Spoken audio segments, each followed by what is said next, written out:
Hello, everyone, and thank you for joining us for this training session for the 2025 through 2027 VOCA Grant Request for Proposals.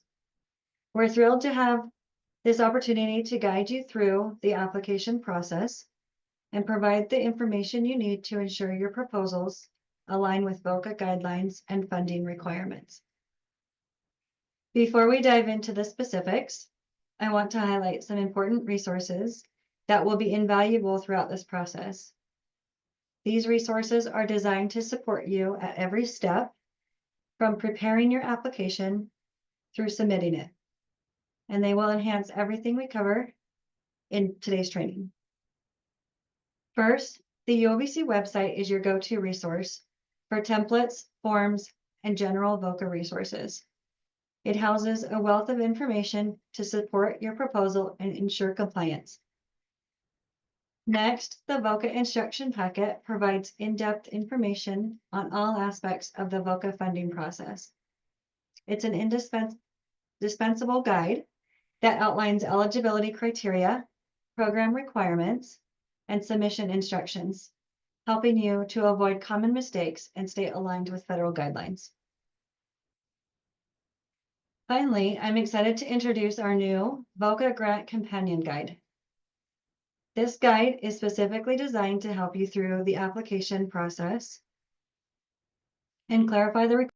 It offers a comprehensive reference that breaks down program guidelines, funding management, and compliance expectations. While its primary focus is on supporting you during the application phase, it also includes useful information to help you plan for effective implementation should your project be funded.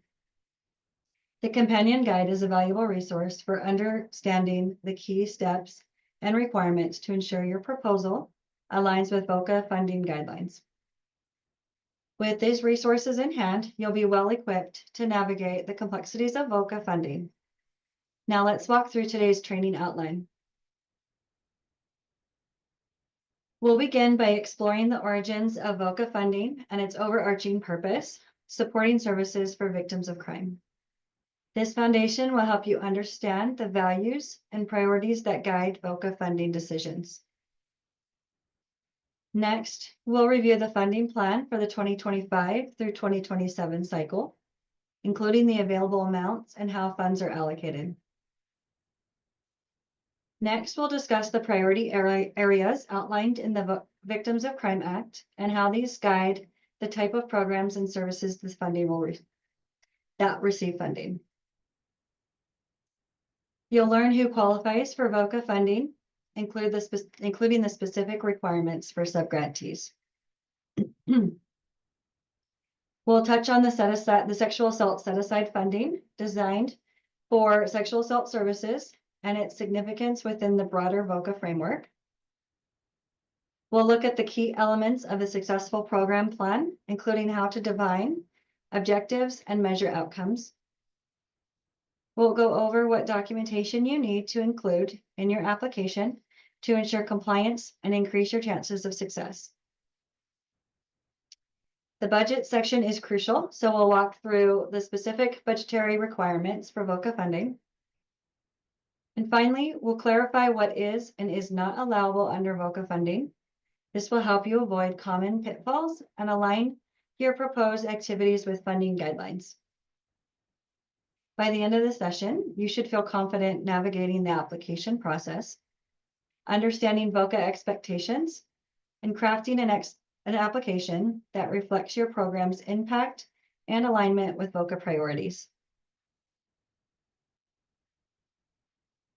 Now that we've reviewed the key resources to guide you through the application process and outline today's training, let's take a step back and explore the history of VOCA funding in Utah.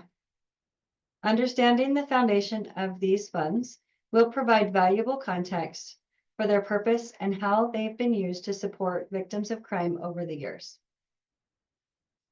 We'll start by discussing the Crime Victims Fund, CVF, which is the primary source of VOCA funding.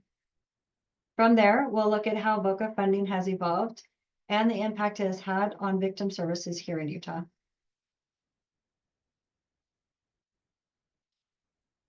Let's talk about the Crime Victims Fund in a simple, big picture way. The Crime Victims Fund is a fund that helps support programs for victims of crime. It's not funded by taxes, but instead by money collected from criminal fines and penalties paid by people convicted of federal crimes. This money goes towards programs that help victims all over the country. The Crime Victim Fund has been a key resource for victim support, but in recent years, it has faced some challenges. There's been less money coming in because fewer criminal fines are being paid, and then some of the funds were redirected to other areas.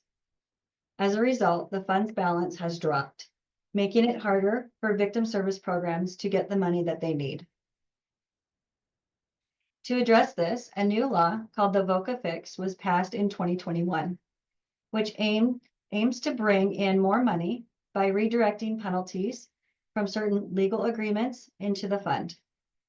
While this is a good step, we still need to keep working to make sure the fund has enough money to meet the growing needs of victim services. Today, the Crime Victim Fund still supports many victim service programs across the U.S., but the available funds have decreased significantly. While challenges remain, the Crime Victim Fund continues to play a vital role in helping victims of crime.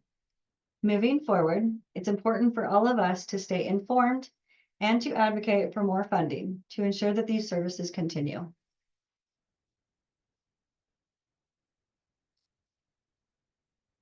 Let's talk about VOCA funding in Utah, its history and how it supports vital services. Over the years, VOCA has been a key resource, though the funding has changed significantly. Around 2014-2015, Utah was receiving about $4 million a year. In 2015, there was a historic increase in federal funds, which boosted Utah's award by over 4 times.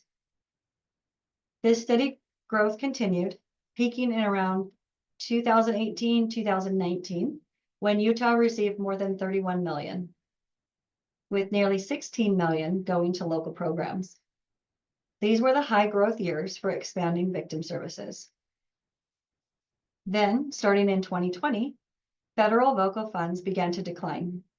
By 2022-2023, only $12.5 million was passed through, and projections for 2025 through 2026 show this dropping further to $10 million. It's important to note that the amount we award does not always match the federal amount for the federal year or federal funds that we've already released this RFP. I'm going to go back. We don't know the exact federal funds until after we've already released the RFP. So we combine funding years to smooth out any fluctuations.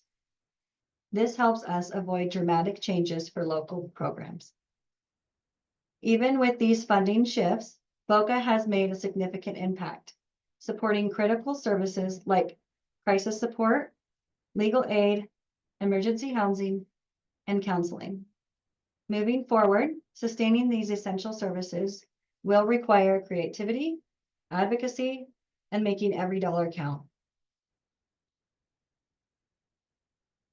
Now that we've touched on the Crime Victim Fund and the history of VOCA funding in Utah over the past decade, let's shift our focus to the overarching purpose of VOCA funding, what it's designed to achieve, and the impact it seeks to make for victims of crime. I'd like to focus on 3 main areas: supporting victims, expanding access, and enhancing service delivery. These areas are central to ensuring that crime victims have the resources and help they need to recover and rebuild their lives. First, let's talk about supporting victims. The primary goal of VOCA funding is to assist agencies in providing essential services to victims of crime. These services can range from emergency assistance to long-term counseling, legal aid, and shelter. VOCA ensures that organizations have the resources they need to help victims through some of their most challenging times, providing critical support when it's needed most. Next, VOCA works to expand access to victim services, especially in underserved areas. Some communities or populations may lack the necessary resources or programs to support victims. VOCA funding helps bridge these gaps by creating new programs or extending services to those who might not otherwise have access. This ensures that victims in all areas, including rural and underserved regions, receive the support they deserve. Lastly, VOCA is instrumental in enhancing the delivery of services to victims. While developing new programs is important, enhancing the existing programs is equally vital. VOCA funding supports the growth and improvement of successful programs, ensuring they can serve more victims effectively. This might include expanding services, improving outreach, or upgrading infrastructure to develop more efficient, comprehensive care. In summary, VOCA's purpose is to support victims of crime by ensuring they have access to vital services, creating programs where they are needed most, and improving existing programs to better meet the needs of victims. By focusing on these three areas, VOCA plays a critical role in the nationwide effort to support and assist crime victims. Now that we've covered the purpose of VOCA funding and its crucial role in supporting crime victims, let's turn to the funding plan. This plan outlines how we allocate funds to meet federal requirements while also addressing Utah's unique needs. First, we'll review the federally required allocations, then dive into the UOVC established funding categories. And finally, we'll take a look at how we plan to distribute funds for the 2025 through 2027 grant cycle.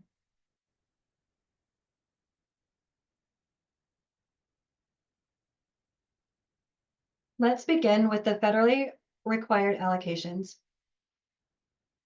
VOCA sets minimum funding amounts for specific victim service categories, which we must meet to ensure that essential services are supported. These allocations include 10% each for sexual assault, child abuse, domestic violence, and underserved populations. These minimums ensure that funding reaches critical areas of need across the state. But because VOCA funding supports a wide range of victim services, UOVC has also established additional categories to better address the diverse needs of programs across Utah. Let's take a quick look at these categories. We've designed these categories to cover a broad spectrum of services, each addressing unique aspects of victim support. For instance, the underserved populations category focuses on communities such as LGBTQI individuals, people with disabilities, and tribal nations. The legal services category supports agencies offering legal assistance to crime victims, while domestic violence programs provide vital shelter and crisis services. We're also funding sexual assault programs, which include essential services like rape crisis centers and sexual assault nurse examiner programs. Next, we have the criminal justice victim advocates category, which funds advocacy efforts within law enforcement and prosecutor offices.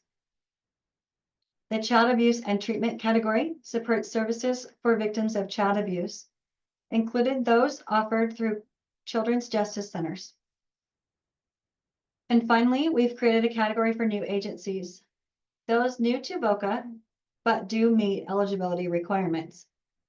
By establishing these categories, UOVC ensures we're funding specialized services that directly support victims.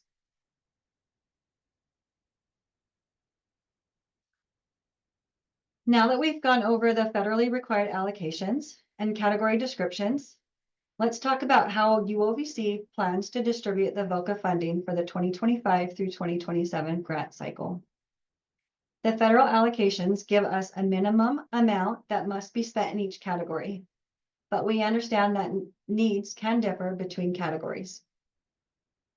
To keep things balanced, UOVC has set up floor and ceiling amounts.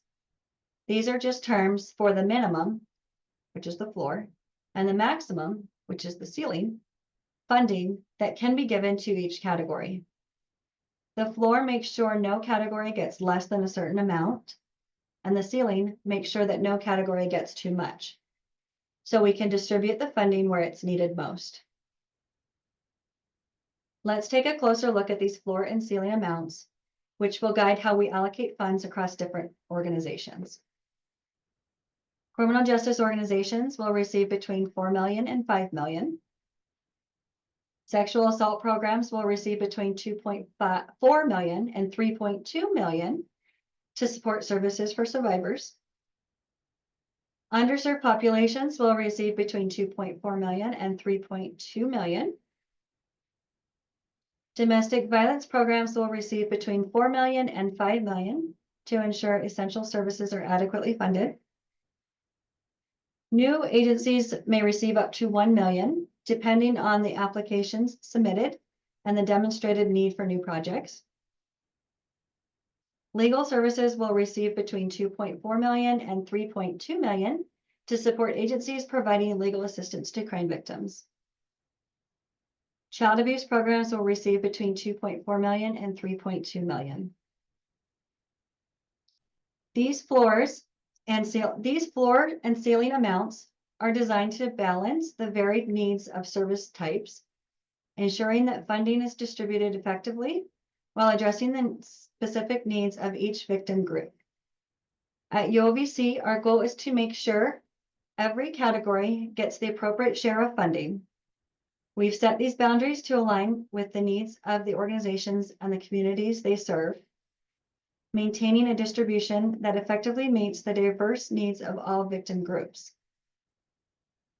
UOVC's distribution model for the 2025-2027 VOCA funding cycle takes into account both federal requirements and the specific needs of our victim service providers. Our focus is to ensure that each organization can continue offering essential services to crime victims while adhering to federal guidelines.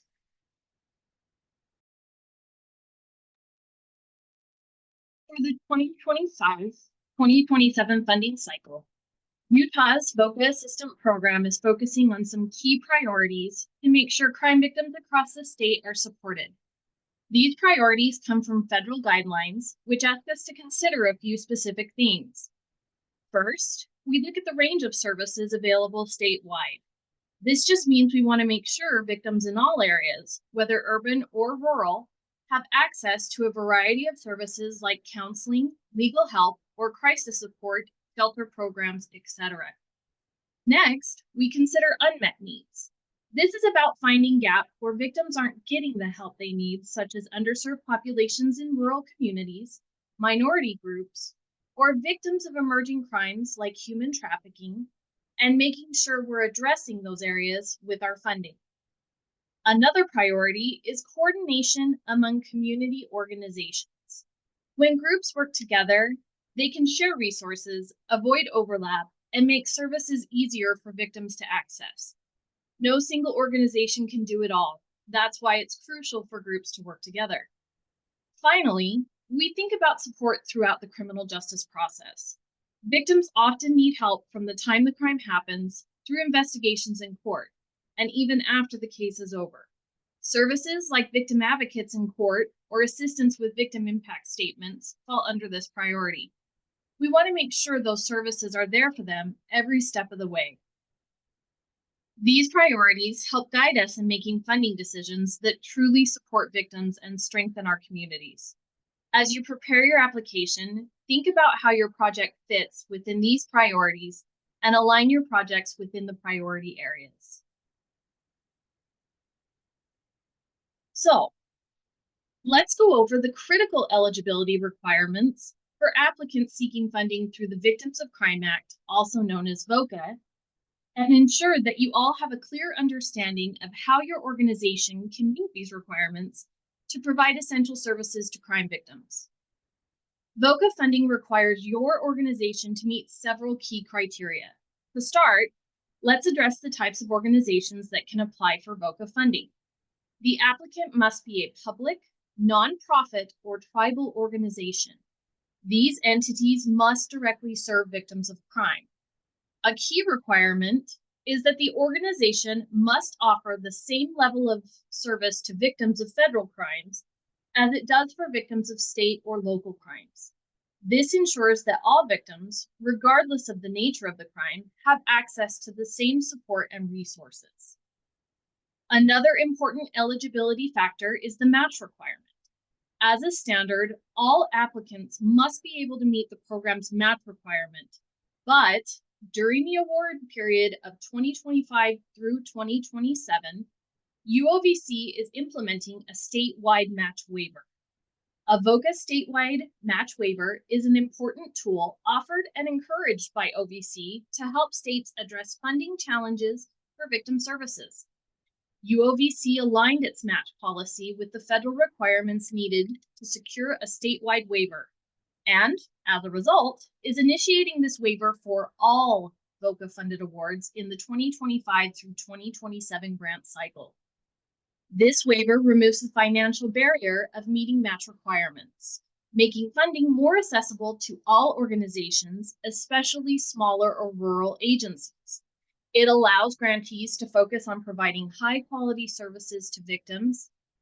Given the ongoing economic challenges, this approach ensures sustainability while aligning with federal flexibility to maximize impact statewide. Next, applicants must demonstrate a history of providing effective direct services to crime victims, including community support, efficient service delivery, and non-federal financial backing. For organizations with a track record, it's crucial to show diverse financial support reflecting sustainability and community investment in the mission. For organizations that are new to VOCA and don't have a record of providing effective services, they must demonstrate that 25 to 50% of their financial support comes from non-federal sources, proven track record, and financial support. VOCA funding requires organizations to incorporate volunteers. Volunteers play a crucial role in helping your organization maximize its impact and reach. Additionally, it's critical that applicants comply with VOCA's non-discrimination provisions. This means ensuring that your agency does not discriminate based on race, color, national origin, disability, sex, or religion when providing services. These provisions must be adhered to in every aspect of your organization's operation. Your agency should promote a coordinated effort to assist crime victims in the community you serve. Collaboration is key. It's not just about providing services in isolation. It's about working together with other organizations and stakeholders to create a comprehensive network of assistance. Additionally, helping victims access available crime victim compensation benefits is both a critical role as well as a required role for your organization. Ensuring that victims understand and can access these benefits can greatly enhance the support they receive in their recovery. Importantly, services provided through VOCA funding must be offered at no charge to crime victims. If for any reason there's a deviation from this provision, prior approval must be obtained from the UOVC. We want to ensure that there are no barriers to victims accessing the services they need. Applicants must comply with the applicable VOCA provisions, program guidelines, and the requirements outlined in M7100 period 1D period. This includes maintaining appropriate programmatic and financial records that clearly show the receipt and use of VOCA funds. Your organization must also submit requested statistical and programmatic data to UOVC to demonstrate the impact of your work. Finally, confidentiality is a cornerstone of the services provided through VOCA funding. It is imperative that your agency maintain the confidentiality of client counselor information in compliance with both state and federal law. This ensures that victims can trust your services and know that their personal information is protected. Your organization must also maintain the necessary civil rights statistics on victims served by race, national origin, sex, age, and disability. This is essential for maintaining compliance with civil rights laws. Additionally, your agency must allow reasonable access to your books, records, and documents to verify that you are complying with these regulations. We encourage organizations to carefully review the eligibility criteria as they prepare their application. By following these guidelines, your organization will not only ensure compliance, but will also enhance your ability to serve victims of crime in your community.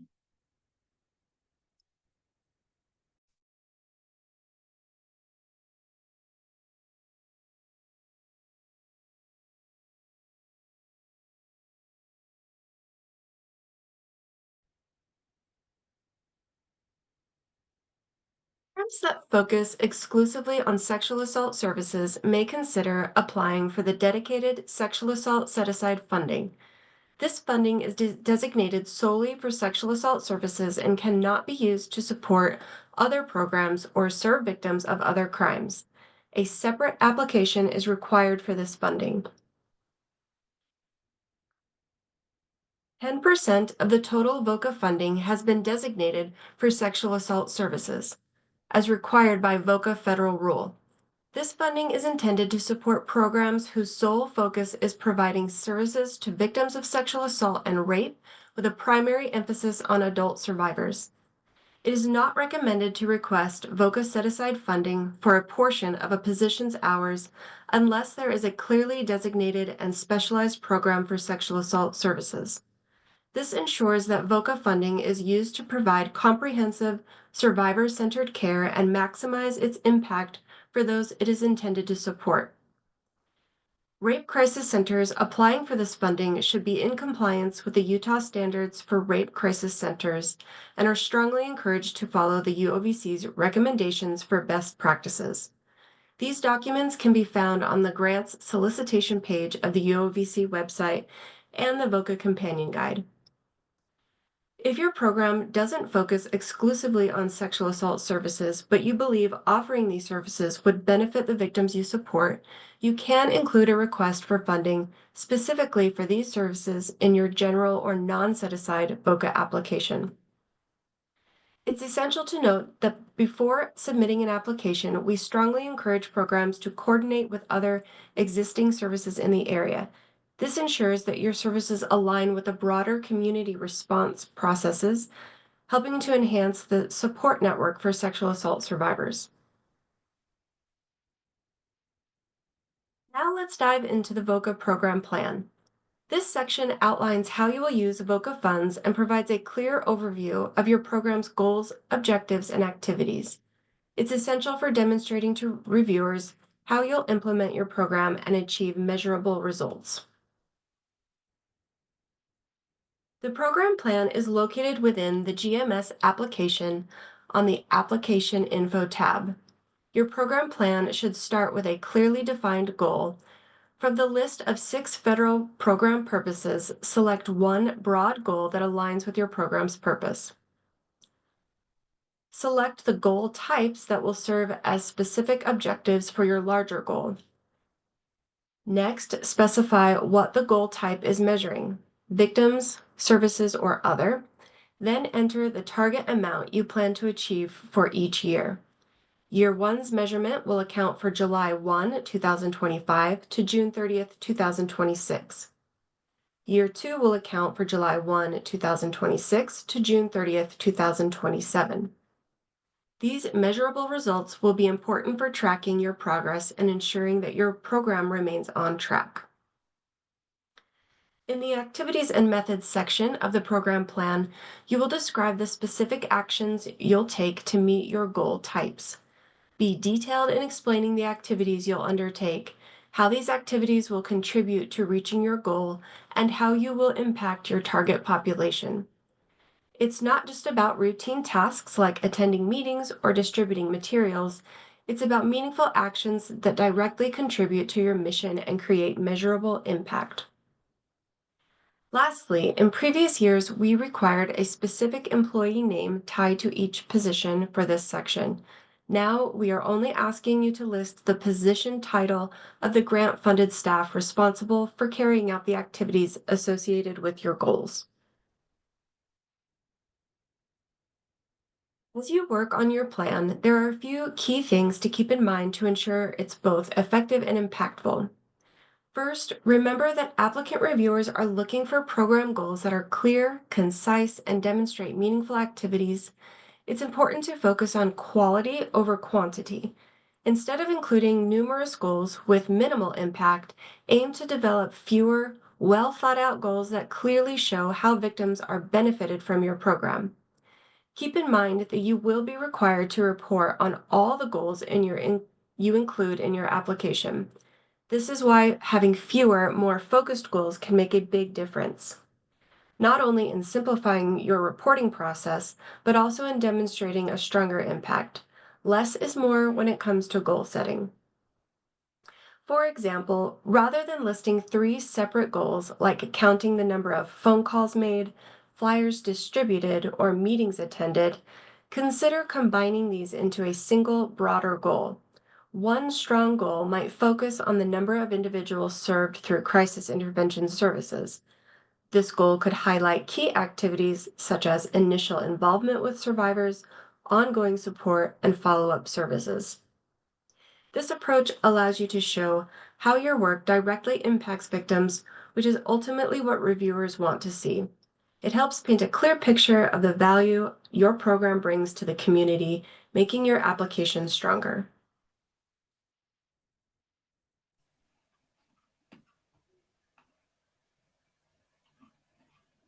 The required attachments for your VOCA application is going to be a list that must be included with your completed application.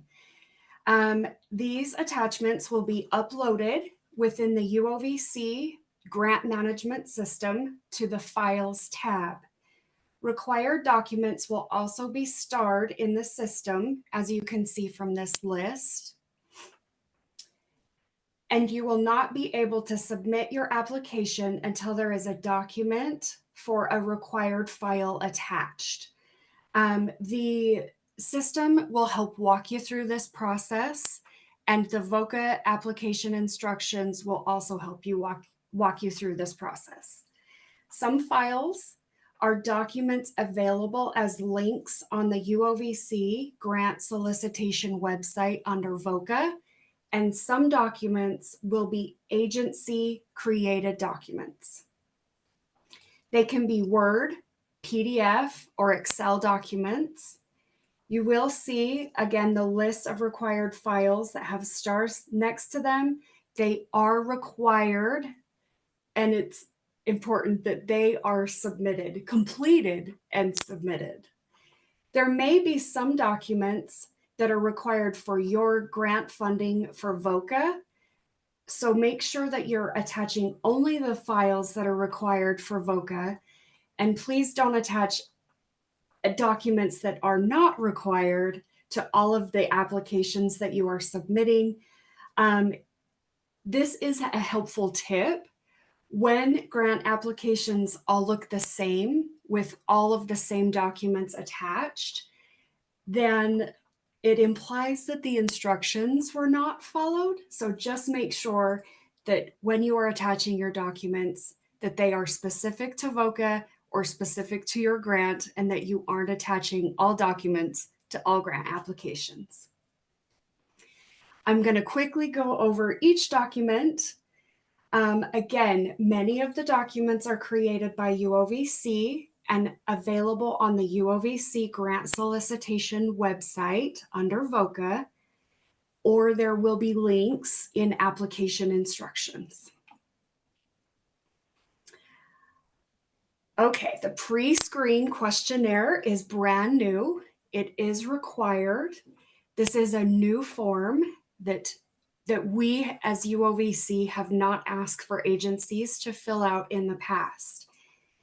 In the past, we have done this pre-screen review internally, but direct answers from you as the applying agency are more correct and accurate. We will validate some of these answers. This form is found under the grant solicitation website under VOCA. The purpose of this form is for UOVC to make sure that your program is a good fit for funding, which we are required to do by federal law. Federal law asks that for you to receive funding, you must be able to answer yes to the questions or be able to explain how you will be able to meet the requirements if funded. There are some questions that you must be able to answer yes to, such as number 1, are you a nonprofit or public government affiliated program? This form will help you know if your program is a good fit for VOCA funding.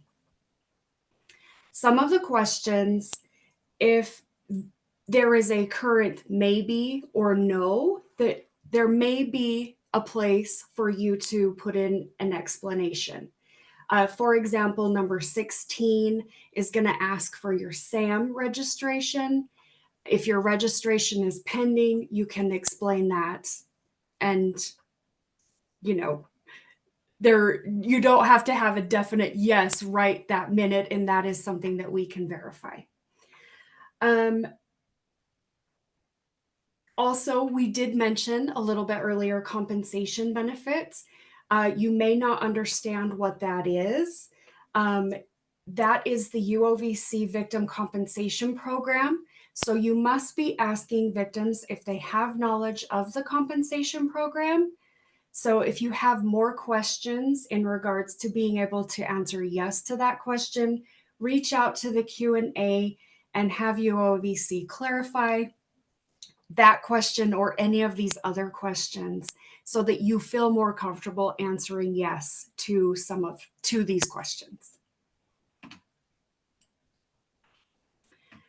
SAM verification is not new. We have asked for the UEI or your SAM registration in the past, but this is the first time that we've asked for proof from you in the application process. This document is required for all federal applicants.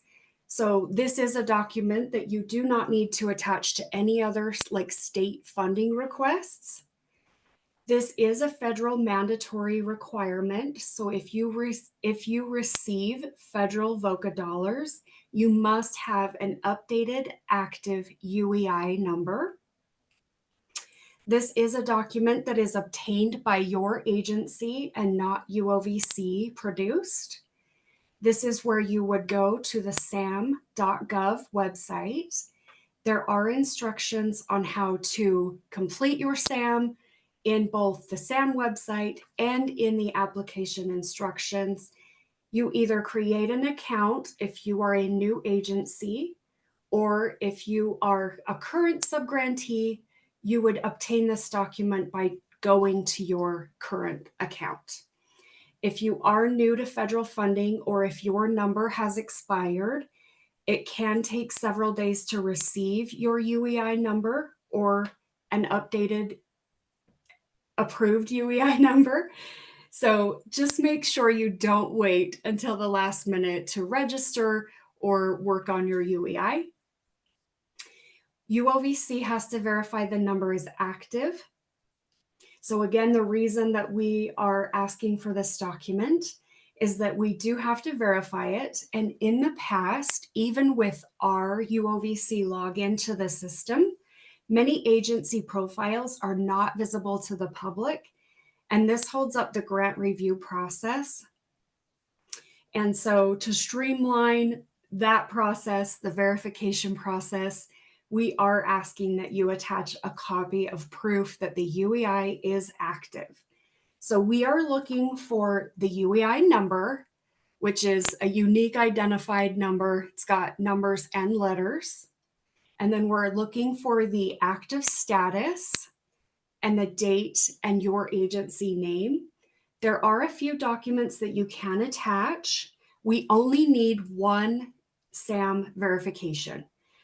You can log into your sam.gov account and print or download a copy of the confirmation, which is what I am showing on the screen right now. It must be current within the year. Again, it is updated every year. And every year you will receive a new confirmation. Let's look at the next example, which would be an email confirmation. You can see that we've got the UEI number, we've got some dates in there, we've got agency names. This would be an acceptable UEI confirmation document. And then this example is a screenshot or screen capture of the sam.gov website.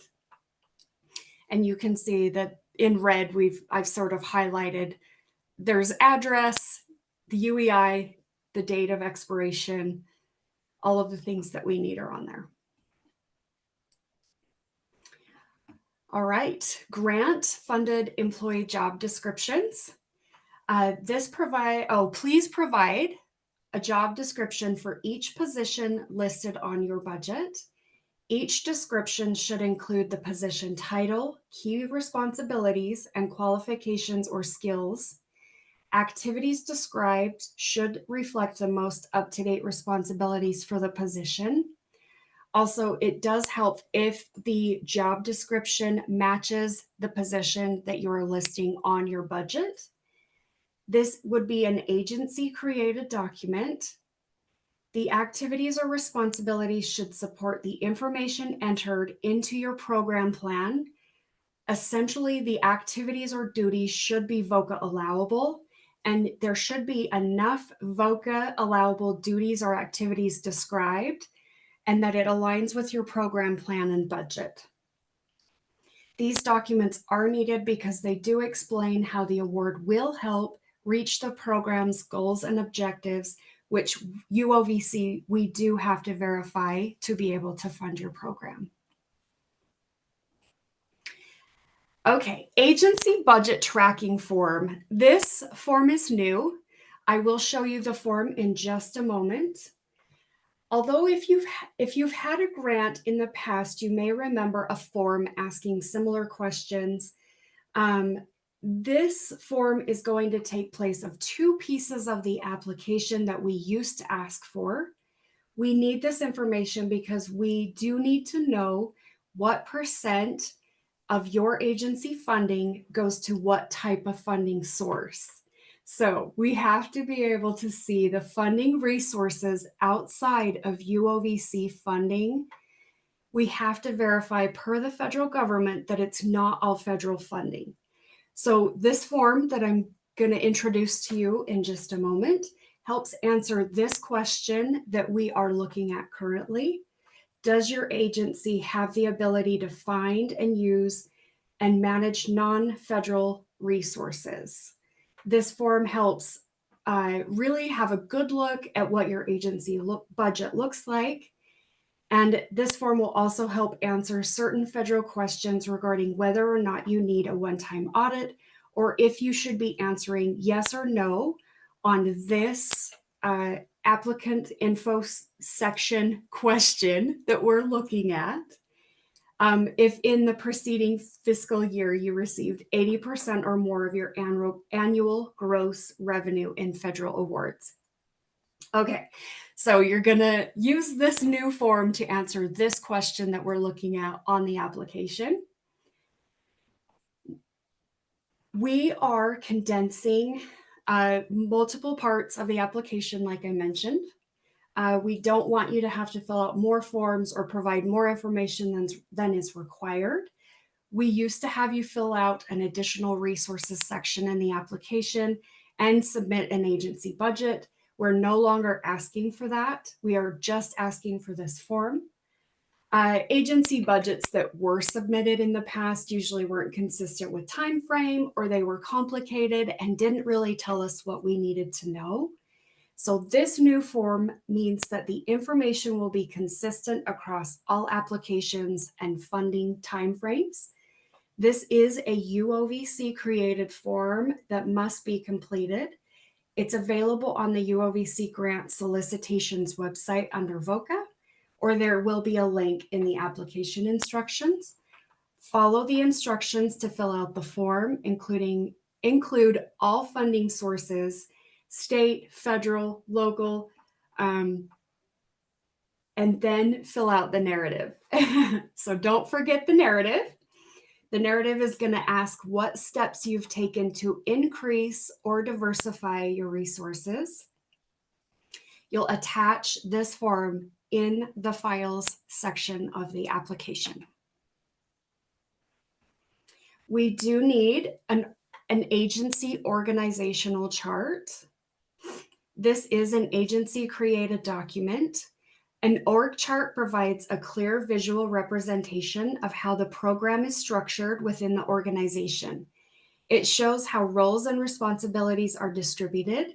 It helps UOVC understand the program's chain of command and the relationships between positions. UOVC needs the document to verify staff capacity and verify there is sufficient staff and structure to implement a program or project, and that the project aligns with budget and job descriptions. This info helps us verify who should be signing the certified assurances. Do not list hours. Do not list funding source. Again, this is just an example. Your agency is going to have or create one that you will attach to the file section. Just list positions or titles of people. That's all that we need. You may remember, if you've been an applicant in the past, we've asked for hours and grant funding. Please do not include that. VOCA required information or VOCA required questions. This form is used to set up the SAR in the federal PMT system. So the SAR and PMT are reports that have to be filled out for the federal government. The SAR is a report done in September that must be completed if you choose to take the federal funds if your grant is awarded. Information regarding the SAR will be given out during the grant management training in September, but we do use this form to help make sure that your program is aligned with your budget and your goals and objectives. This form is an educated guesstimate of how many victims you will be serving in the upcoming grant year. This form also helps, I mentioned that already. This form already helps UOVC know that your services are connected and reasonable compared to your program and the purpose of the funding that you're requested. So that is very important, that your program plan, your goals and objectives are connected to the budget and that they make sense when they are compared together. So this form helps us do that as well. There are multiple ways to figure out how to get your number of victims that's going to go in this form.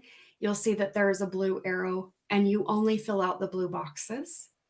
Many agencies use an average of victims served in the crime categories. So many agencies will track how many victims they've served over the years and then average that number and then fill out this form every new year. Some agencies will use just last year's information. So however you choose to do that, make sure that it's only services provided for victims by VOCA funded personnel on VOCA funded time. Also, no match, no volunteers, no interns. Because as it was mentioned earlier, match is now not something that you'll be putting on your budget. Okay, so enter your grant name or your program name at the top, and then put in the total dollar amount of your VOCA request. You may be asked to adjust this form based on feedback during revisions, and the dollar amount that you're requesting and the dollar amount that you're awarded might change. So if we need changes to this form, we will let you know during revisions. We are asking that you only download this form in Excel and save and upload it using Excel. There are many formulas in the white boxes, and if you open this document in any other program, such as Apple or Google products, it will open and unlock all the boxes, and it unprotects the formulas, and then this form will not work correctly. So again, only enter information in the light blue box. If you can type into a white cell, then the document is not protected. So if you've got an unprotected document, a little hint is to go back, re-download it in Excel and start over. Only fill out this form for crime categories that match your program plan and budget request. For example, if you're a sexual assault program, fill out this form for your sexual assault program.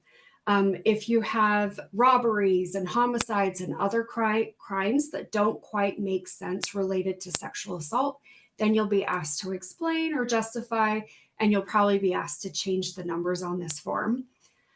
This form should have a reasonable amount of victims for crime categories in relation to your budget. So a budget request of $100,000 looks very different as far as victims and crimes served compared to a budget request of $350,000. Just make sure it seems reasonable.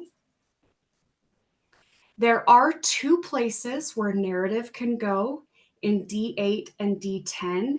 These are places to describe violent crimes and non-violent crimes that do not fit in other D categories above. There is a description of the crimes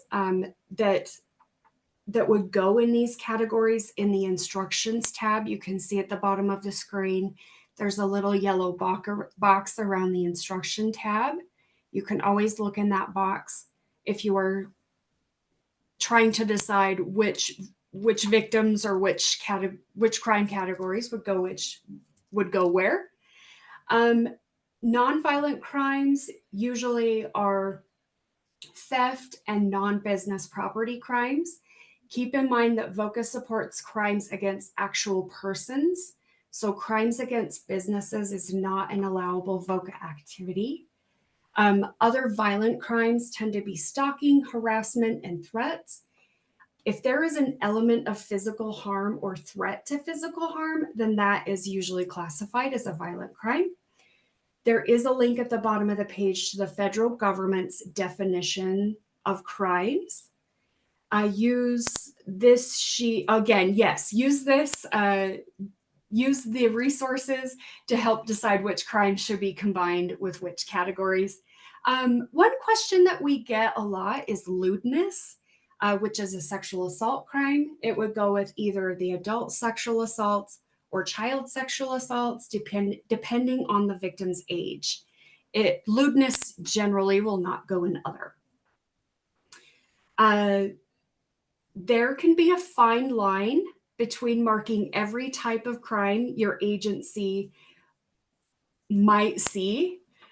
So just sort of make sure that it seems reasonable. Essentially, if your agency would not typically see that crime, you do not or should not mark it. There are usually questions that is asked, what if I mark a crime and do not serve that crime? That is okay. If it's reasonable that your program may have served that type of crime and it got marked, that is just fine. Please do that. There isn't a punishment if you do not serve a crime that you marked. For example, some agencies might report mass tragedies or terrorism. If you're an agency that is perhaps in a school system that unfortunately might see that type of crime, or a retail area that might see that crime, that would be a reasonable, that marking my brain, marking mass tragedy or terrorism would be reasonable. So at the bottom of the page, the victims will add up, the dollar amounts will add up, and the percentages will add up. The dollar amount should equal the same dollar amount that you're asking from VOCA, and the percent should add up to 100%. There are tabs for year 1 and year 2. Year 2 should be a reasonable reflection of the grant dollar amount. So if your year 2 grant dollar amount ask is reduced, you should reasonably not be serving as many victims for a decreased dollar amount. Again, there is a tab with instructions. Check here first if you have questions. After the form is complete, save it and upload it as an attachment into the file section of your grant. And don't be afraid to ask questions in the Q&A if you have other questions about this or any other questions. Letter of coordination. VOCA funding does require collaboration among service providers. It is required as part of the federal funding. This document is not new, but it has a few little formatting changes. It is a required file, so you do have to submit it with your application. This form may take some time to complete, so I do suggest you start preparing the document right now. This is a UOVC created form. It is available on the UOVC grant solicitations website under VOCA. This form asks for detailed information about collaboration with partnering agencies. So you'll list the partnering agencies involved and describe the local landscape and identify unmet needs for your victims within your area. You'll detail how partnering agencies will collaborate or coordinate your efforts to address unmet needs or needs of victims. Be specific how you will collaborate beyond MDT or CCR meetings. So this form is not or should not include MDT or CCR meetings. Use the application instructions or the instructions on the form to fill this out. The form will be uploaded once it's signed and complete to the files section of your application. Also, your partner should be specific to this VOCA program grant request. Record of providing effective services. Okay, so this document is either an agency created document, or if you are a current subgrantee, you'll download a record from your most recent grant. There are instructions on how to save a status report from your grants. Instructions are going to be on the VOCA application instructions, as well as they will be on the UOVC website grant solicitations page. The new programs, there are different examples of what you can attach to be able to show that you have a record of providing effective services. We are looking for some sort of data that includes something like key milestones, number of clients served, service delivery metrics, program evaluations, compliance reports, stakeholder surveys, outcomes that show improvement in client well-being or access to resources. Those are some examples. You can include some of those, something else that makes sense. Just make sure you're including something that shows that your agency has a record of providing effective services. This is a requirement of the federal government.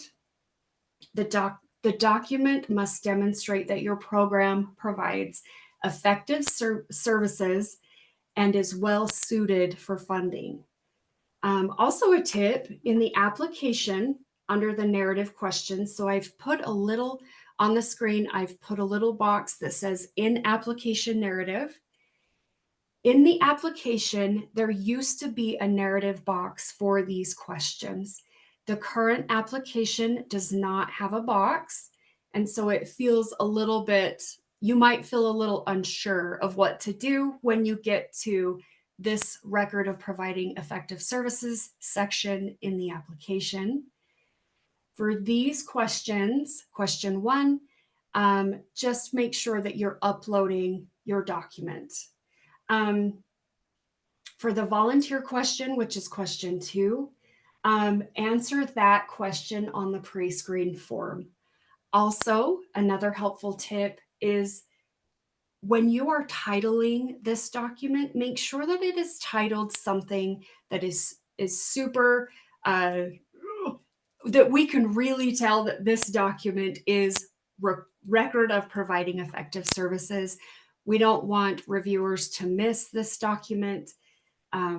So just name it something super direct regarding record of providing effective services. When another helpful tip, when you go to write your new goals and project your numbers, make sure that your numbers of your goals are reasonable, reachable, and that show the data that you want to show. The goals met or unmet does matter when we look back at the record of providing effective services. So just a little tip on keep this document in mind when you are writing your goals and objectives. A couple notes for nonprofit organizations. There are 2 documents that only apply to nonprofits. If you, all nonprofit organizations need a roster of your governing board. This is an agency created document. It can be a Word doc or a screenshot of your website, etc.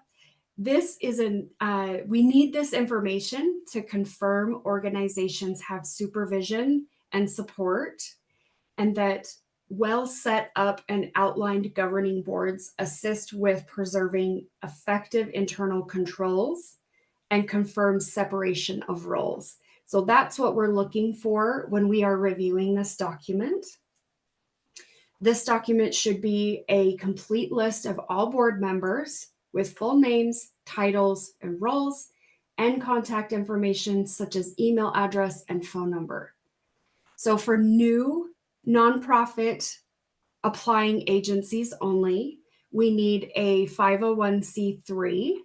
This is required to show that the organization meets the definition of a nonprofit organization. Attach a copy of the letter that you received from the IRS. That is probably the easiest way to show that your 501c3 status. All right, I am going to mention some other possible required attachments. If you have certain expenses in your budget, then you will attach these types of documents. These will be agency created documents. We prefer that these types of documents are official, especially, if you're attaching an agency policy, we do prefer that they are official and that they have been sanctioned by your agency legal decision makers, but there are some exceptions that I will address. If you are requesting travel or training, attach a copy of your agency's travel policy. The policy should outline the procedures and guidelines and any restrictions related to travel, and show how travel expenses are managed, approved, and reimbursed. If you are requesting emergency funds, direct aid, please attach a policy. This would be an exception to an agency-wide legal approved document. For example, a city victim advocate program. If you work at a big city where policies are made at a citywide level and they go through many levels of review and authorization, you could, as an agent or as a program, apply for emergency funds, and you can provide an emergency fund or direct aid policy that is just maybe a Word doc that has been approved by your supervision of your advocate program, for example. We do prefer if the policies go up to your higher ups and get approved, but we realize that that is not always feasible with time, and sometimes those decisions are only given once a year or something. We don't want people to forego asking for emergency funds or direct aid this is why this is an exception for you to create sort of your own policy. This type of policy should cover the purpose, eligibility criteria, the application or approval process, disbursement of emergency funds or direct aid. The policy should discuss documentation and record keeping, limits on what types of assistance, monitoring practices of emergency funds or direct aid. Just make sure that also any type of emergency fund or direct aid policy aligns with your program goals or your things you're asking for in the budget. For detailed guidance on creating this type of a policy, refer to the companion guide.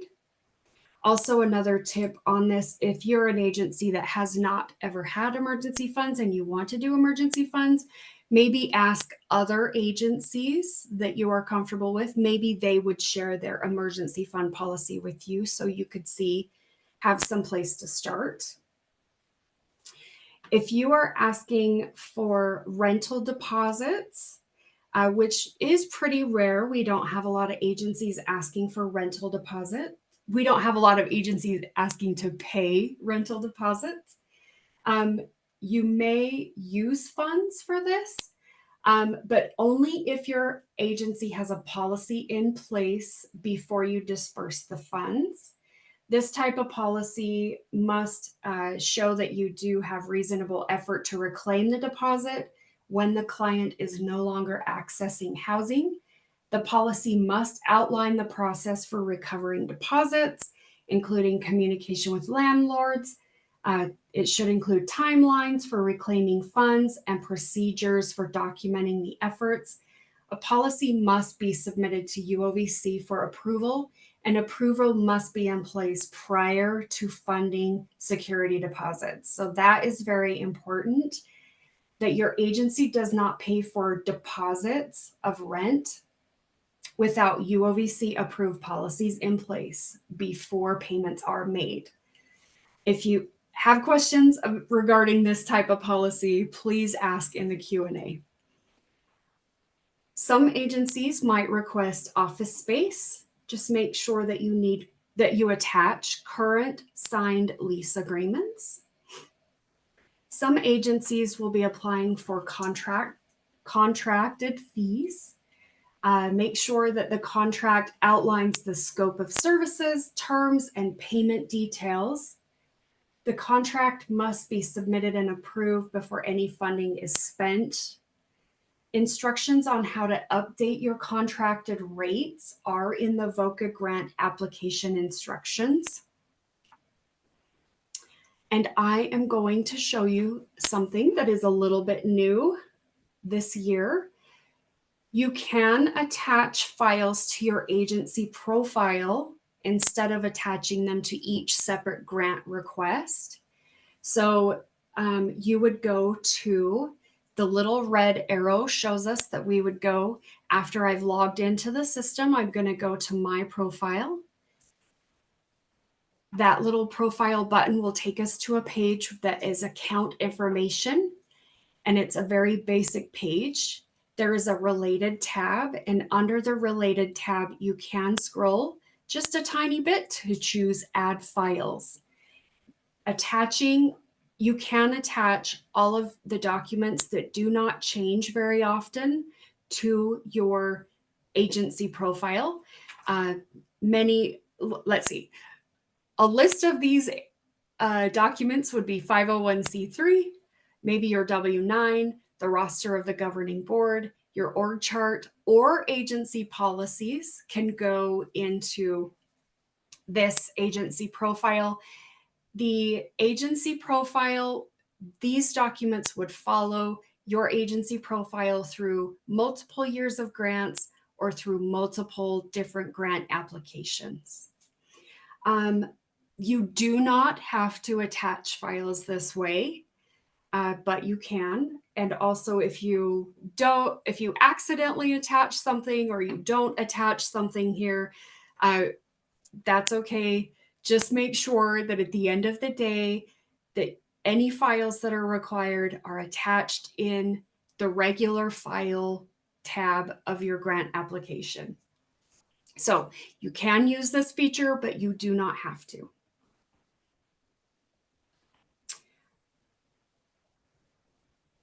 Just a little tiny tidbit regarding your VOCA specific budget. There are no tight restrictions this year. So just ask for what your program needs, but keep in mind that VOCA is going down. So we are advising you to ask for what you need, but also be prudent with funding requests and prioritize your critical expenses. Full detail of how to enter the budget in the system. You'd refer to the training, either the video training or the instructions. Your budget should align with your program plan, which I've said multiple times, and we've probably mentioned as a whole multiple times, because it is very important that your budget and your program plan, goals and objectives, make sense when they're compared with each other. Super, super important. If you have budget items, including personnel and fringe, there must be a justification or explanation as to why that item is in the budget and how it is supported or supports the program plan, activities, goals, and objectives. Dollar amounts requested should also be proportionate and make sense, which I've said when compared to the program goals and objectives. Make sure that you're prorating your goal objective numbers served by the program to just the VOCA budget. Oh, let me start over. Make sure you're prorating your goal objective numbers served by the program to just the VOCA budget funded staff on VOCA funded time. So if you're asking for $100,000, make sure you're not putting $500,000 in service numbers. Hopefully that makes sense. Also, keep this in mind when also filling out the VOCA required questions. Same concept. So I mentioned earlier that your budget, your program plan, your VOCA required questions, they all correlate. They all should make sense when compared with each other. Make sure your budget fills in line with your program goals and objectives. So very, very important. And I am just going to mention match. It has been mentioned already, but it is important because it's a pretty big change for agencies who used to request match. Just remember, no match in your budget. There is no agency discretion to add match. The federal funder OVC encouraged us to take match, or to take a statewide match waiver. And so we have decided to do that. Tiffany talked about that earlier. It will be mentioned again. The statewide match waiver allows grantees, your agencies, to focus on providing high quality services to victims. So just remember, no match should be included in your budget or your program plans at all. So just VOCA funded staff. You do not need to do anything regarding the match waiver. It is automatic. There will be questions regarding the use of volunteers or interns. Yes, your programs can still use them, should still use them. UOVC does encourage you to still use volunteers and interns. Just don't include them on your budget. You will address the yes or no that your program uses volunteers on the pre-screen required file, which I've already talked about. Do not report volunteers or interns in your services, goals, or objectives. So, and then we are going to move to VOCA allowable and unallowable activities. All right, so we are now going to discuss the critical topic of VOCA victim assistance funds and the services, activities, and costs that are allowable under the VOCA funding guidelines. VOCA funds are specifically designated to support direct services aimed at addressing the immediate needs of crime victims. The primary goal of these services is to reduce the severity of psychological trauma, assist victims in participating in the criminal justice process, and help restore the victim's sense of dignity, self-esteem, and coping mechanisms. Only those costs that are necessary and essential to providing these direct services may be covered by VOCA victim assistance funds in accordance with the federal VOCA requirements, the DOJ Grants Financial Management Guide, the OMB Uniform Guidance, and 2 CFR 200. Now let's go through the categories of services, activities, and costs that are considered allowable under VOCA. VOCA funds support services that address the immediate emotional and physical needs of victims, excluding medical care. These services offer immediate assistance, safety, and emotional support. They include crisis intervention, hospital accompaniment, hotline counseling, safety planning, emergency help for food, clothing, and shelter, home repairs for safety, and emergency legal services like filing orders of protection or obtaining emergency custody. VOCA funds provide personal advocacy and emotional support services to help victims cope with the emotional and practical effects of crime. This includes assessing the impact on their lives, offering case management, and connecting them with resources for ongoing support. The funds also cover therapy options, including traditional, cultural, or faith-based services, as well as trained support animals to assist victims during crises. VOCA funds support mental health counseling and care, including both traditional therapy and culturally relevant healing methods. Services must be trauma-informed, addressing the specific needs of crime victims. This includes outpatient therapy, counseling, and substance abuse services when related to the victimization. Services must be provided by licensed and trained professionals to ensure high standards of care.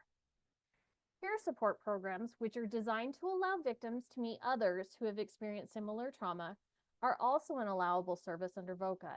These programs provide victims with an opportunity to share their experiences, offer self-help, and provide emotional and informational support to one another.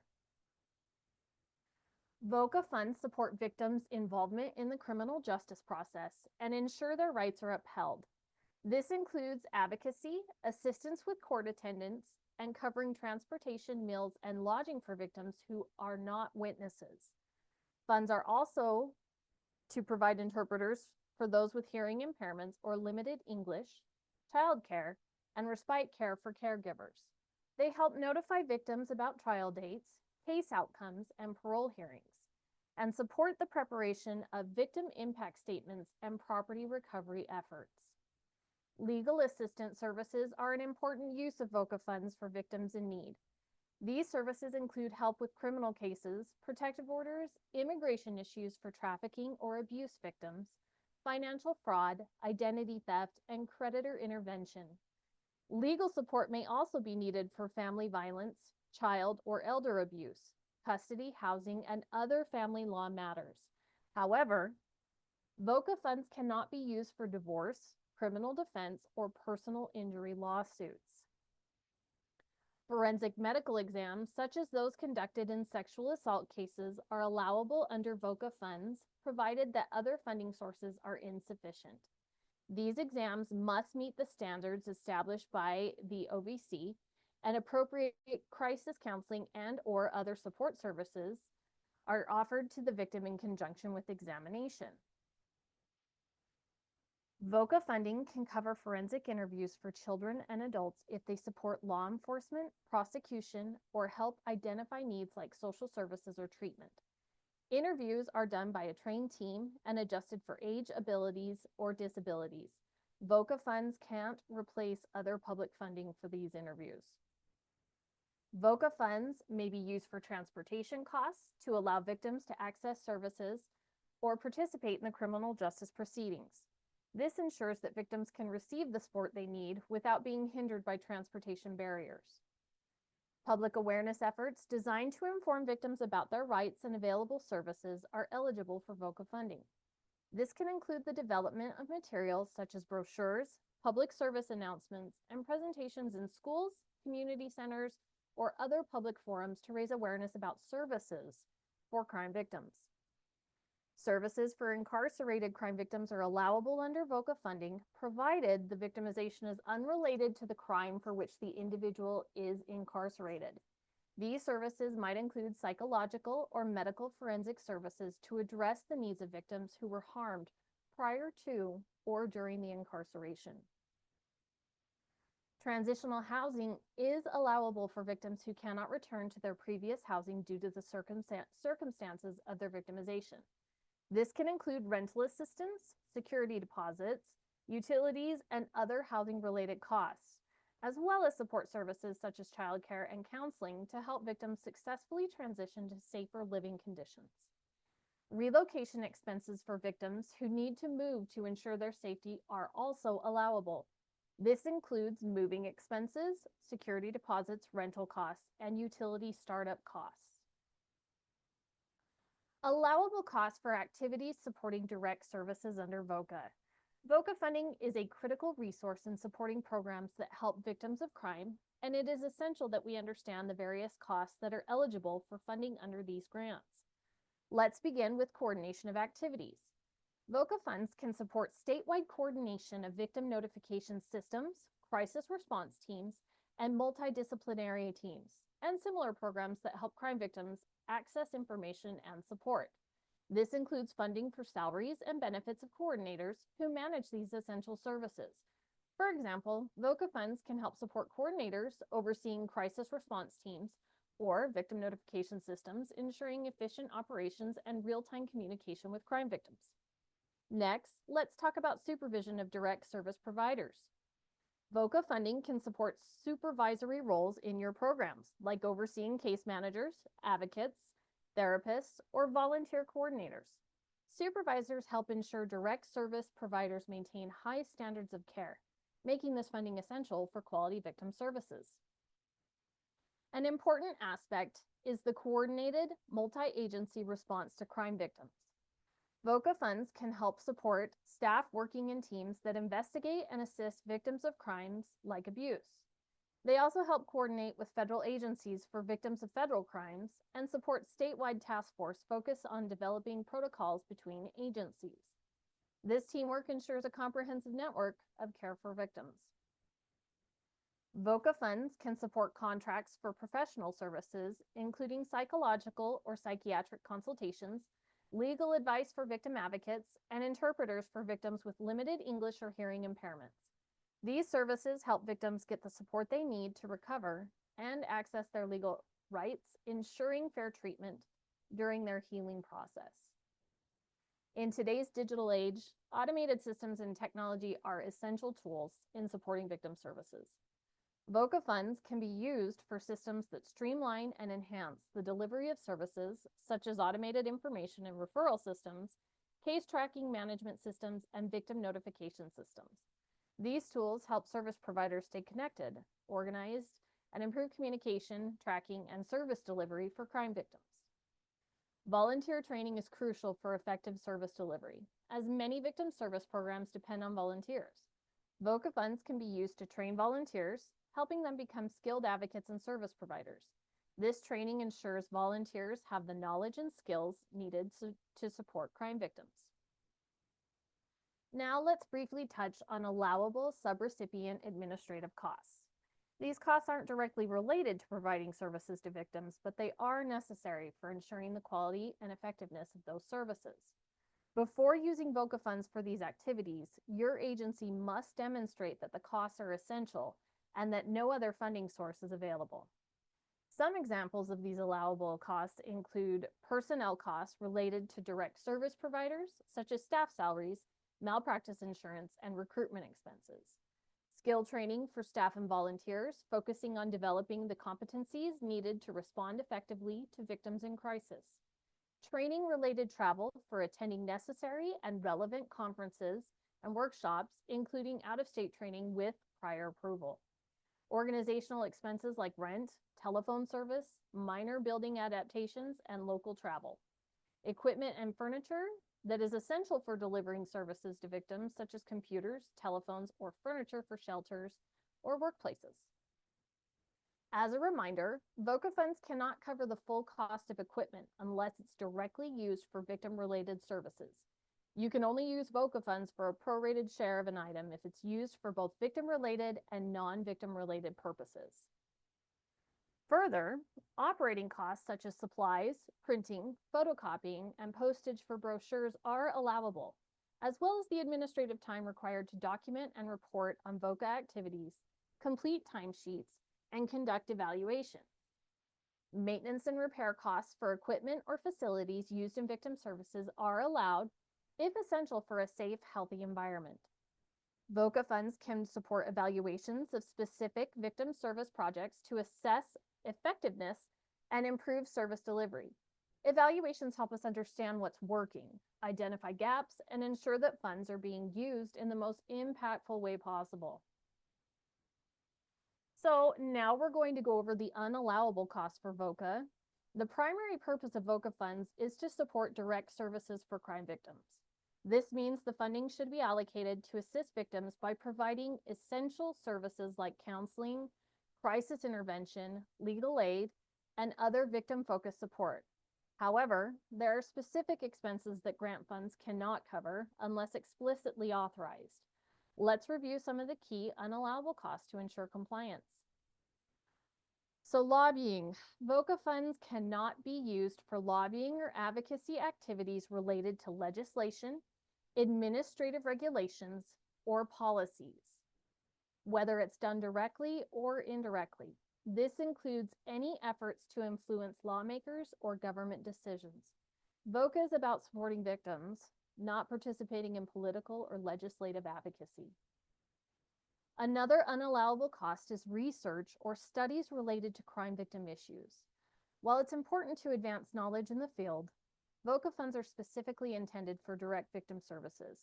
If you're considering using grant funds for a study or research, this would not be allowable unless the purpose is the evaluation of an existing victim service project to assess its effectiveness. VOCA funds cannot be used for active criminal investigations or prosecution. The funds should not be directed towards actual investigative or prosecutorial aspects of criminal justice. However, it's important to note that victim assistance services provided during investigations or prosecutions, such as helping victims navigate the legal process, are allowable, but the investigation itself is not. Fundraising is another key area where VOCA funds cannot be used. Any activity or costs associated with raising money for your organization or program are not allowed, except in cases where program income is generated through fees or other specific conditions permitted by UOVC. This ensures that the funds we are discussing are focused solely on delivering direct service to victims. Capital expenses, including property losses, real estate purchases, mortgage payments, and construction, are not allowable under VOCA funding. These types of expenditures are typically unrelated to direct victim services. However, certain limited capital improvements may be authorized in specific circumstances. So always consult the specific grant guidelines if you're uncertain. VOCA funds cannot be used to reimburse victims for out-of-pocket expenses like medical bills or personal costs incurred due to a crime. While supporting victims is a priority, direct compensation is not covered by VOCA grants. There are other forms of financial support typically available through separate victim compensation programs. Medical care is generally not an allowable expense under VOCA. While victim assistance programs can certainly support victims with referrals and help navigate healthcare systems, funding direct medical care is not permissible unless specifically outlined by your program. VOCA funds cannot be used for the salaries, benefits, or expenses of executive directors, board members, or other management staff, unless such costs are directly tied to the provision of victim services and are otherwise allowed. While managing a program is important, These costs should be supported by other funding sources, as well as the cost of sending individual crime victims to conferences, funding other organizations, purchasing vehicles, and activities exclusively related to crime prevention. VOCA funds are a critical resource for providing essential trauma-informed services to crime victims, helping them navigate the criminal justice process and recover. To ensure their effective use, it is vital to adhere to federal guidelines, maintain transparency, stay informed, and prioritize the victim's needs, ensuring these funds support their immediate and long-term well-being. Well, thank you for taking the time to watch this training. We hope it was helpful and provided you with the tools and guidance you need to write a successful application. Please remember to thoroughly read through the materials, watch the training resources, and use all the tools we provided to assist you. We encourage you to use the public Q&A for any questions you may have. Good luck with your applications. We look forward to reviewing them and appreciate the important work you do.